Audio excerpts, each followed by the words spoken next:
Hey, it's Chris with Life 180, and for this video, I'm going to be talking about Doug Andrews' book, chapter number 7 in the Laser Fund, where he's talking about the insurance revolution. And this is an interesting chapter because he gets in a little bit of history. I actually enjoy some of it. It brings me back to my old days of learning about the history of this stuff and a lot of things that got me really passionate about this industry in the first place. I'm going to try to stay as on track as possible. I have a tendency to rant when I get into these issues because I get really fired up about them. But here we go. So first thing he does is he talks about the emergence of universal life insurance. He's talked about this a little bit in his book as the chapters have kind of gone on, but universal life started when E.F. Hutton started in 1980. They were a brokerage firm. They wanted to figure out a way to create buy-term invested difference inside of one tax advantage policy.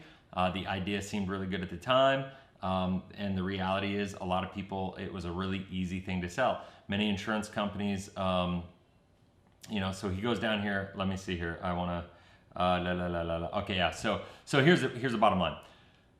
He says this, and that's why I have it in green. Many insurance companies are some of the best money managers in the world. They're the best at getting safe money over long periods of time. Managing risk is what I would say that insurance companies do the best.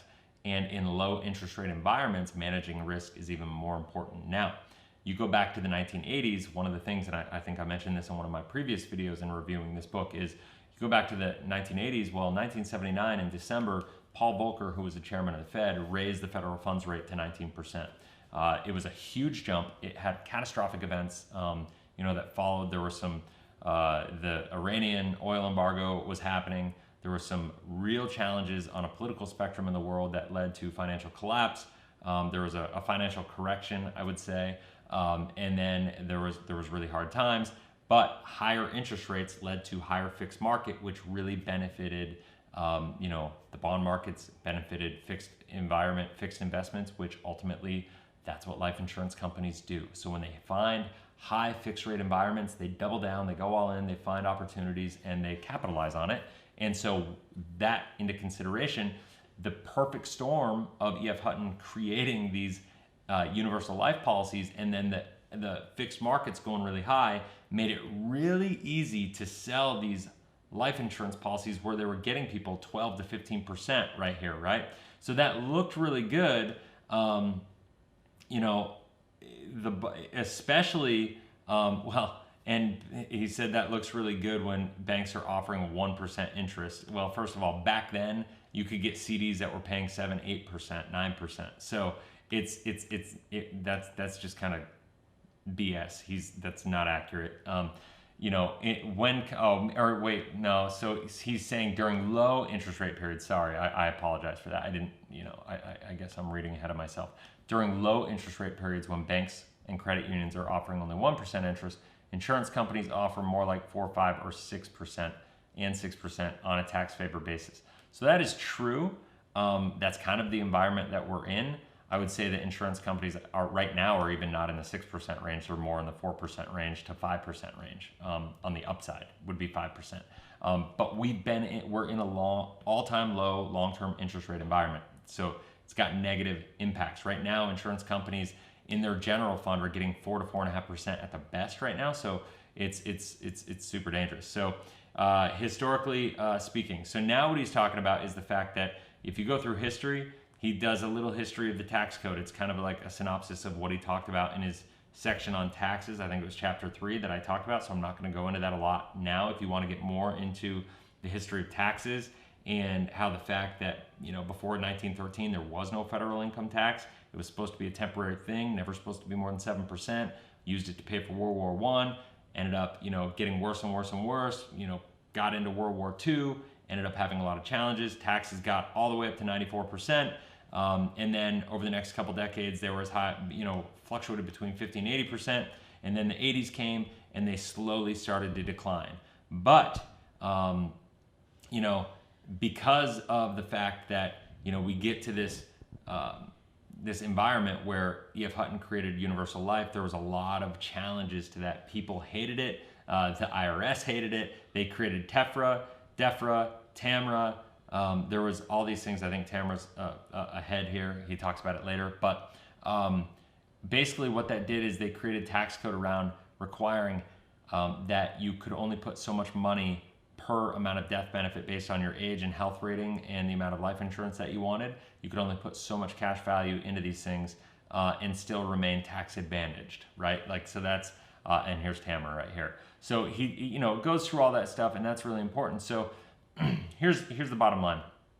It goes into the guideline single premium test, and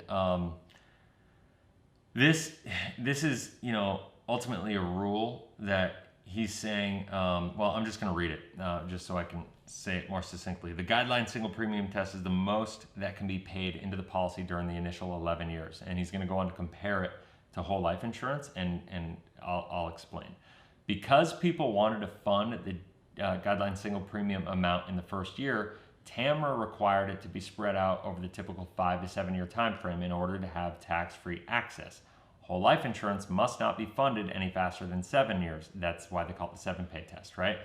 The 7-pay test does not apply to universal life, so you can get money into it faster. However, with universal life, when you fund it faster, that money is not liquid because of surrender charges. It's not as liquid because of surrender charges. There is some liquidity to it, but it's not as liquid as you can possibly make a whole life policy. So if you're looking to have access to it for real estate investing or a banking alternative, that is not a good strategy for you.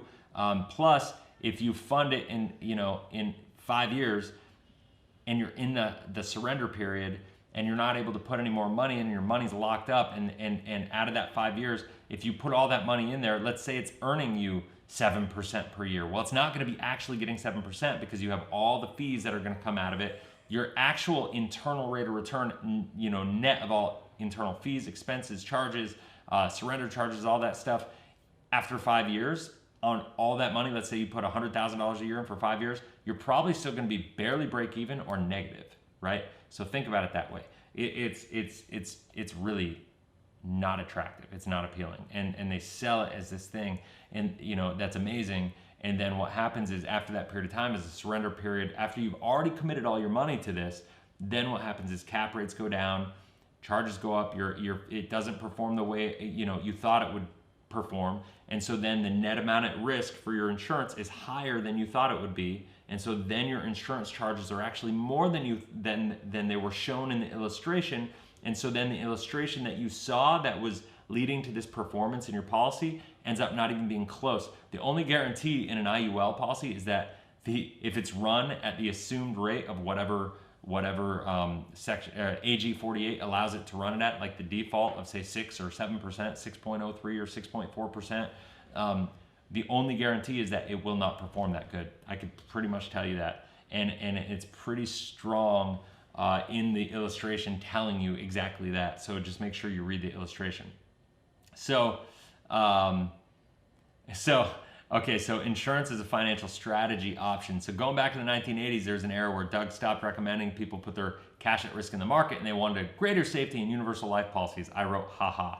That's pretty funny to me because universal life policies were safe. The problem is they seem safe. They were being credited 9 to 12% interest rates at the time. And that, I put here, that kept reducing as they aged, which made many of the policies underfunded over time, and they ended up lapsing. The early 90s, the mid 90s was just wrought with universal life policies that were failing because of bad assumptions, because of reducing interest rate environments, because of reducing indexing strategy, or not indexing strategies, but interest crediting strategies or amounts in the policies. And it's like IULs are just the new iteration of that. They created IULs as an alternative for a failing universal life policy. So I find it funny that he sold this policy. That type of policy, UL, failed. That was the original laser fund. It failed. 1997, they create IULs, and it's supposed to be an alternative to this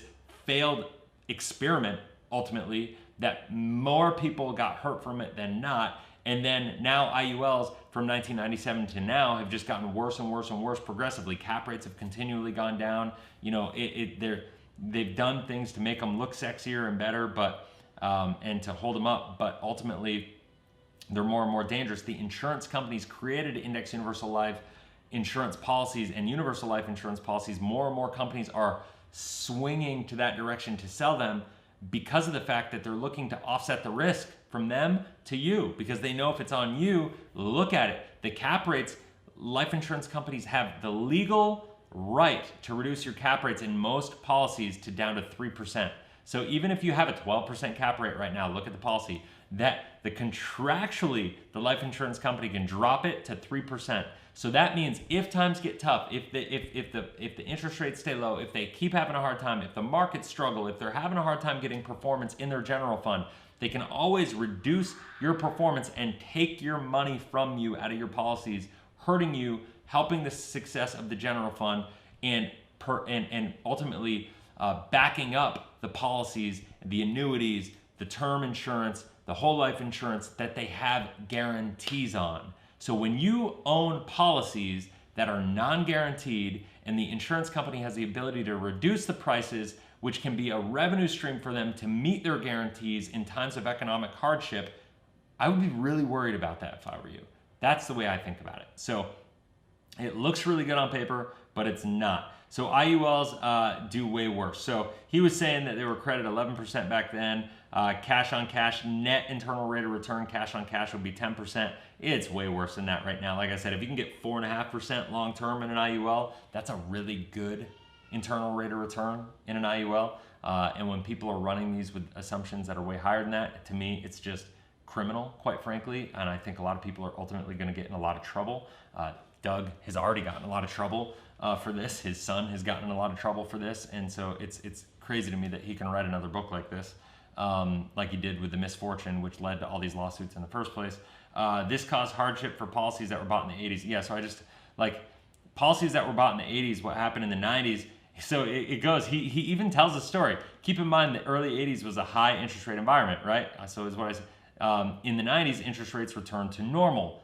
That caused a huge problem. The interest rates returning to normal crushed the performance of policies. That's just, like, I don't understand how how nobody sees this. Like, I guess if you haven't researched the industry, you don't know all the moving parts and the history and what policies and what types of products have done what, and like the movement and the development of new products and all this stuff. So he says laser funds are able to maintain safety, earn predictable rates of return, and enjoy tax-free income.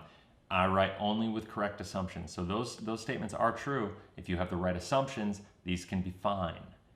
But if you're going on the higher assumptions, it's dangerous. And so then it goes, and this is the dangerous part. Then he goes on to say an annual income stream averaging 7% or more.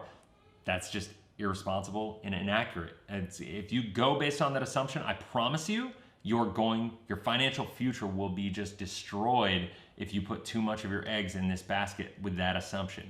If you assume a 4.5% assumption, you're much safer. If you go up to 7, I promise you, you're going to be in a lot of trouble. You will regret that decision. It doesn't matter whether you're open, okay, I have a note here, read and explain. So I'm going to read and explain. It doesn't matter whether you open a life insurance policy designed to accommodate $200 a month premiums, $1,000 a month premiums, a lump sum of $1 million, or a lump sum of $10 million. For the sake of simplicity, let's say that you want to design a life insurance policy to accommodate $500,000. Let's say this year you turn 60 years old. First of all, if you're turning 60 and you're looking at buying one of these because of the cost of insurance, the age that you're at, the time frame of surrender charges that are going to be, you're not going to be able to really tap into any of this money until you're 65 with any level of effectiveness. And by that time, the surrender charges and the insurance fees are probably going to eat into a lot of your principal. You're not going to get good rates of return. I would say don't do this at all if you're 60, unless you're super healthy and unless you're willing to mech it out, which I think he talks about later. Sometimes a modified endowment contract can make sense, and we'll talk about that. And if you're at 60 and you're a male and you're in excellent health, you're required under TEFRA and DEFRA to have a death benefit of approximately $1.3 million to be allowed to deposit up to $500,000 in your laser fund. So now what he's saying is you got to put that $500,000 in over a 5 to 7 year period. But what he's saying is you want to get that money in there as fast as possible to get the best rate of return. And Yes, that's true because only because it reduces the net amount at risk. Because if you have that $1.3 million of insurance and you put in $100,000 a year at a time, obviously if you were to put in $500,000, which you're not allowed to do, but if you were to put $500,000, now your net amount at risk is the $1.3 million minus the $500,000, that's $800,000. If you put in $100,000 at a time, it reduces your net amount at risk by $100,000. And when you're 60, the cost of insurance is so high that that's a significant impact on the performance of the policy. But it's important to understand that if these policies have a down year in any of those periods of time, that's going to have a negative impact. You're really exposed because you're during that surrender period. If you front load it during that surrender period, you basically lose control. And so bottom line is, it's just, if you're that age, it's a really, really risky proposition.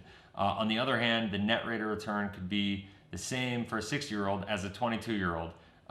And that's where I'm saying this is such garbage.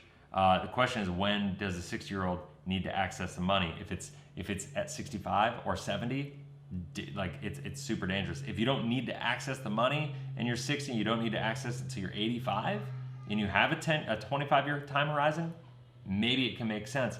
But these things, you got to have a long-term view. If you're 20-something and you go into these with the right assumptions, if the market and the environment changes, and the markets perform okay, interest rates go back up, option prices come down, all these different things, then IULs may come back around. They may have their day, but there's too many variables that are unknown. So for a young person, if you're comfortable with the 4.5%, I would say, the downside risk is negligible. You can take that on. But if you're 60 and your time horizon is much shorter in the environment that we're in right now, it is just catastrophic. So anyway, I'm talking about time horizons here again. Many financial professionals and insurance agents are not taught these strategies, nor do they understand them.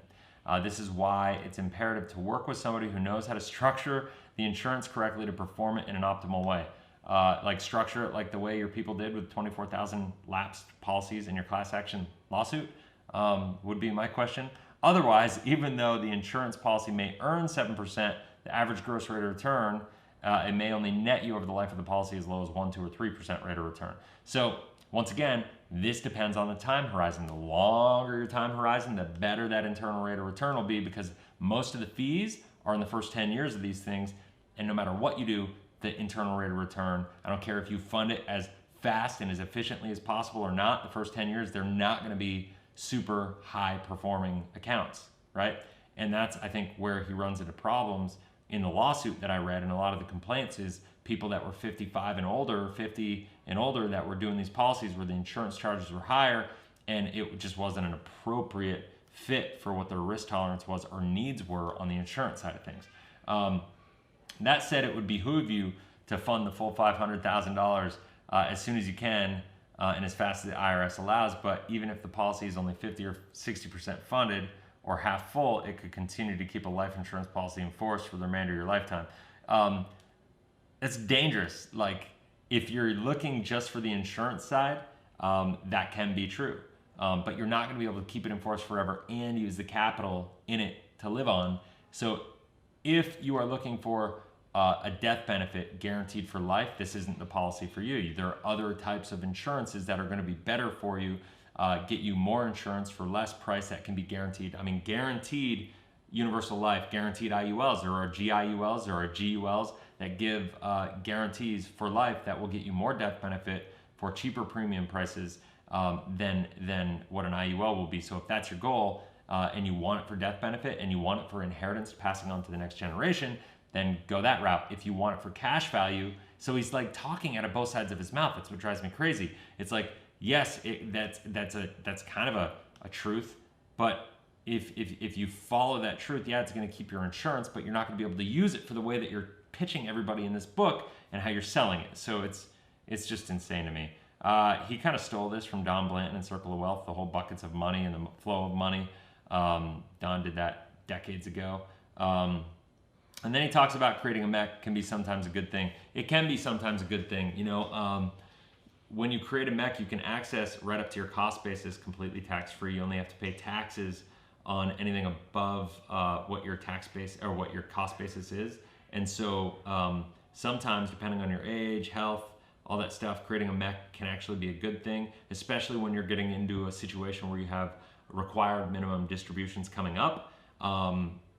You can just jam money into a policy, depending on your tax brackets and the scenarios that your personal financial situation are. Talk to your CPA or accountant, see what makes sense for you. But you can fund these things to MEC out, and sometimes there's not a huge negative consequence. It can actually be really good. So tax savings number one. He's going through his tax savings. This is the classic thing. Tax rates are predictably going up in the future, and so getting kind of your taxes out of the way now, because we're always, the goal isn't to reduce your tax liability for this year, it's to reduce your tax liability over your lifetime. I agree with that wholeheartedly. I am in agreement with him that taxes are likely to go up. I mean, look at the debt, look at the liabilities, the unfunded liabilities, the national debt as a country, the consumer debt, the position we're in, the low interest rate environment. It's really a perfect storm of horribleness in our country financially. And so, yes, I think the only way to fix it, and I don't even think it will fix it, but the only thing they're gonna do is raise taxes to kind of help try to fix that problem, even though I think it's ultimately gonna fail. I do believe, pay your taxes now, get it over with, while you can do it in as low of a rate environment as possible. Because historically speaking, if we go back to earlier, taxes have been as high as 94% for the high brackets. And I don't think we're gonna get that high again. I don't think people are willing to go back to World War II level tax rates, but I do think they will go up. Savings number two, use loans. So I agree that in concept, but would the money be there, I wrote. So once again, taxes are great, or tax avoidance is great by using policy loans with a life insurance policy. The question with an IUL is the amount of money that you're hoping for going to be there later after all the variables that I've been talking about? I talk about, and he goes in to show that the reason you can take policy loans and not have to pay taxes because they're not earned income, they're not passive income, and they're not portfolio income. So you don't have to pay taxes on a loan against your policy. You're using your cash value as collateralization to be able to access that capital, and the insurance company is actually giving you a loan. Your money grows tax deferred. I agree, that's fantastic. And tax savings number four, you get a tax-free death benefit that passes on to your heirs. That's fantastic. This is an interesting one because he does a lot of speaking about IULs, and he talks about a lot of things in conjunction, comparing it to whole life, or he uses a lot of things that really are whole life benefits and talks about it in context of IUL in a lot of his videos that I've seen. Where he talks about here is he goes into the fact that whole life is a little different than IUL, which is true. I actually like the way he kind of started this section, so go read it if you have the book. But he talks about how whole life comes with guarantees and the guaranteed cash value and guaranteed death benefit amount, which IULs don't have, but where laser funds, IULs, can grow and have upside, the whole life policy's upside is inherently limited because of those guarantees, because there's a cost to those guarantees. I would argue very strongly, because of conversations I've had with actuaries, not salespeople, but actuaries, not salespeople that want to sell you this stuff, but the people that design these products, that you cannot separate the performance of an IUL from the general account of the insurance company. And once again, I'm going to go back and say this one more time to just beat this horse on the head, in the sense that if you could separate an IUL from the performance of the general account by using indexing, because that strategy was so good, then the insurance company would be using that strategy for the entirety of the portfolio, right? They would just be doing that, and the fund wouldn't be getting 4 to 4.5%. The fund would be getting the indexing performance, which in the long run, according to their illustrations, which is safe and predictable, would be 6 to 7%. If that were so predictable and safe, the insurance company would be doing it. It doesn't work that way. So on paper, what he's doing is he's saying that is the case, that IUL has this upside, and on paper it will look like it does, but in reality, the insurance company is in control of your policy. They will reduce cap rates, they can increase charges, and your performance long-term will never outperform the general account of the insurance company. That's why I'm a big believer in utilizing whole life insurance, taking the guarantees, having fewer surrender charges when you structure the policy properly, having more liquidity at the beginning of the policies to access to stuff in times of hardship with opportunity, buying real estate, investing in having it for investment capital in your businesses, reserves, strategies for your personal life, all that stuff. Let's see here. Whole life companies, what did I wrote there? I can't read my own handwriting. To IULs, reduce their need to guarantee, shift the risk. Oh yeah, so that's what I was just saying what I said before. Basically what I wrote there is whole life companies shifted, that's what I wrote, that's what that word is, I couldn't read. They shifted to IULs to reduce their risk and reduce their need to guarantee the policyholders, and they shifted the risk to the policyholders in IUL policies. That's what they did. So those guarantees come at a price, like I said. What you see is what you get. IUL illustrations are the least transparent. So what he did was he started saying is that whole life policies have more fees, they're less transparent than they are in the laser funds because it's not broken down as categorically. But the reality is, I would argue that what you see is what you get in a whole life policy. Do they break down each internal fee? Nope. But do I care if I know exactly what I'm going to get and there's not as many moving parts? No, I'm totally good with that personally.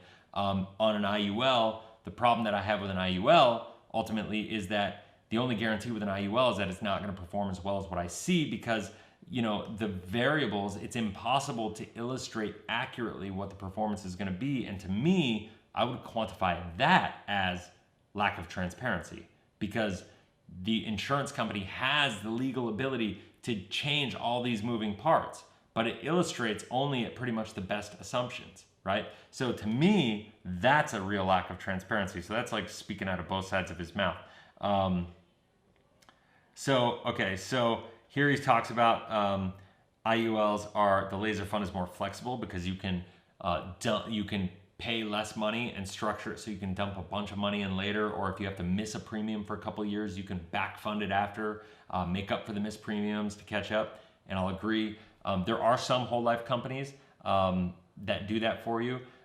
If you have a bad year, he's saying that whole life policies tend to be less flexible. You can't miss a payment.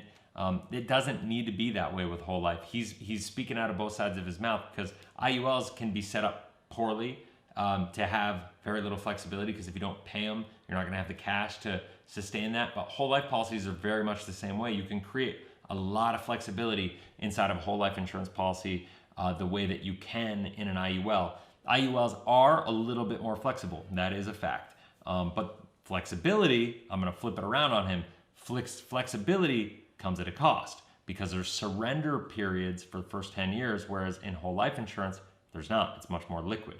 When it comes to accessing your money from your policy, he's saying that policy loans are way more expensive.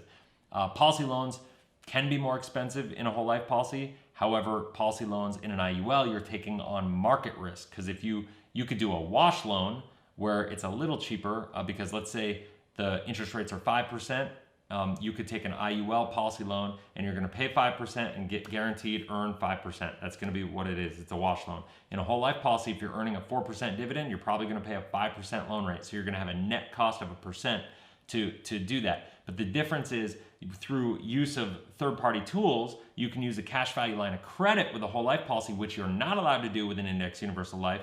And you can actually flip it and guarantee arbitrage because a cash value line of credit will give you a 3% interest rate on a loan, and you'd be getting that guaranteed 4%, right? Even potentially higher if the dividend scale is higher or goes up, right? So I can flip it on you, and that's super easy. The bottom line is he's saying you don't need to repay that loan in either in a IUL, and if you don't repay that loan in a whole life policy, it can damage you. I'm going to argue that with both types of policies, you better manage your loans effectively. You better make sure you pay them back if you're buying depreciating assets. This is not just a take a loan, set it, forget it, and be done with it. That's a sure way to cause problems either way.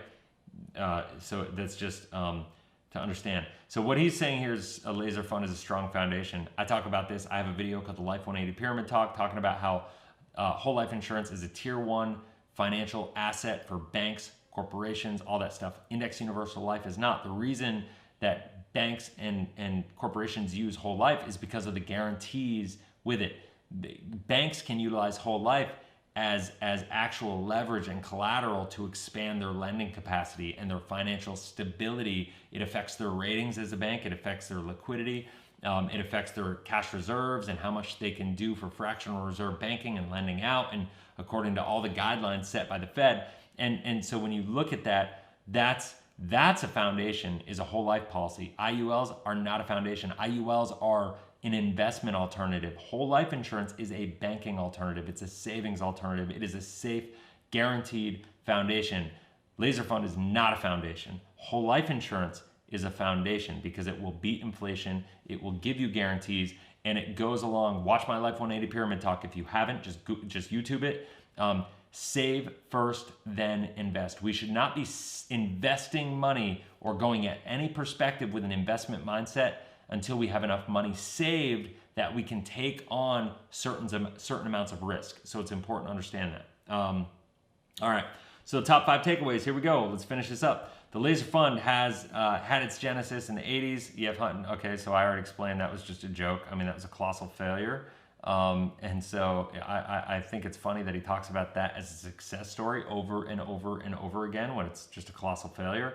As more Americans turned to universal life, the government passed these laws to get rid of it. Okay, that's true. It reduced the ability. You had to spread the money out over a period of time. You couldn't just dump it in. Once again, universal life has come a long way since the 80s. Yeah, it failed, and then they created IUL. IUL was better for a little while, and then it's been on the downhill curve ever since, and now it's very similar to the end of where universal life was, towards the end of its curve as well. Many situations where meching it makes sense. I agree with that. That's why it's in green. But just be careful when you do it. Make sure you talk to your accountant, CPA, that you don't bump yourself up by doing distributions from a qualified account into this because of the tax jump ups and tax brackets that you may incur. Be careful about that. And then, structured and funded properly, you get after-tax contributions. You can access your money in your policy, tax-free from everything for retirement income to working capital. The only caveat I would put on that is you got to make sure the time frame that you want to access that money, because of the surrender period of these policies is really high and long for the first decade or so typically. Your money can grow on a policy tax deferred basis. That's true. No taxes on gains. Absolutely true. As long as you use policy loans to access that money, fantastic. Upon your passing away, your money transfers to your heirs.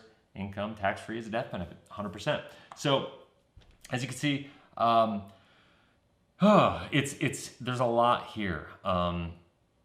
These half-truths that he talks about, I find it funny that he talks about universal life as like the foundation of this, and how it's this awesome thing, and ultimately it's a really negative situation. He gives a lot of half-truths and talks about things out of both sides of his mouth, where if you really look at it from the other angle, I think you understand, like when he's comparing in this section. Go read it if you haven't. If you have this book on page 91, 92, when he compares whole life to index universal life, he's speaking out of both sides of his mouth. And I mean, you can't do that, because it just doesn't work that way. And there are plenty of negatives to what he's doing, and he wants to gloss over all the negatives, talk about only the positives, without talking about how the negatives actually draw down the positives in an IUL policy performance. So anyway, that's it. I'm going to end this right now. So anyway, if you found value in that, please hit the like button so YouTube, shares it with more people. I'm really on a mission. Once again, I can't sell anything to anybody in this regard. If you are curious, I'm happy to look at anybody's policies and give an opinion, not like personal advice on what you should do. I can give you an opinion on how I feel like your policy is designed. And if you want to talk to somebody, I have a bunch of agents, because I coach agents all over the country. I have a bunch of agents, you know, based on where you're located. I probably could connect you with somebody who's pretty close to you that could probably help you out. So who's licensed in your area. So if that's something you're interested in, there's going to be a link below. You can reach out, have a conversation with me. Happy to help you in any way that I can, because I'm just really passionate to make sure people are protected. That's that. So if you haven't already, click the subscribe button. Make sure you hit the bell. That way I get notified every single time I launch a new video. I'm doing a lot of videos on this. I'm going to be coming out with my series very soon on Curtis Ray. So be on the lookout for that. I'm working really diligently on that one because there's a lot of moving parts to it. So anyway, be on the lookout. Until next video, have a blessed, inspirational day. We'll talk to you soon. See ya.